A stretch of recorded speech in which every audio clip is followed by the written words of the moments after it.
काँग्रेसला मोठा धक्का. अशोक चव्हाणांचा काँग्रेस सदस्यपदासह आमदारकीचा राजीनामा. 2 दिवसात राजकीय दिशा स्पष्ट करणार. भाजपात जाणार असल्याची चर्चा. अशोक चव्हाण समर्थक आमदारही काँग्रेस सोडण्याच्या तयारीत. अमित आणि धीरज देशमुखांसह इतरही आमदार काँग्रेस सोडणार असल्याच्या चर्चा. मात्र काँग्रेसमध्येच राहणार. विश्वजित कदम आणि संग्राम थोपटेंचं स्पष्टीकरण.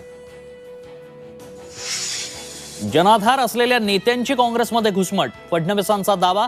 आगे आगे देखो होता है क्या. फडणवीसांचं सूचक वक्तव्य. भाजप 40 पारही पोहोचणार नाही म्हणून फोडाफोडी. अशोक चव्हाणांच्या राजीनाम्यावर ठाकरेंचा घणाघात. भ्रष्टाचारांना प्रवेश हीच मोदी गॅरंटी. ठाकरेंचा टोला. 16 फेब्रुवारीला विधिमंडळाचं विशेष अधिवेशन. मराठा मागास अहवालाला मंजुरी मिळण्याची शक्यता. आणि पुण्यातील मुंढवा केशवनगर भागात डासांचं वावटळ. मोठा नदीतील जलपर्णींना डासांची पैदास. नदीपात्र स्वच्छ करण्याची नागरिकांची मागणी.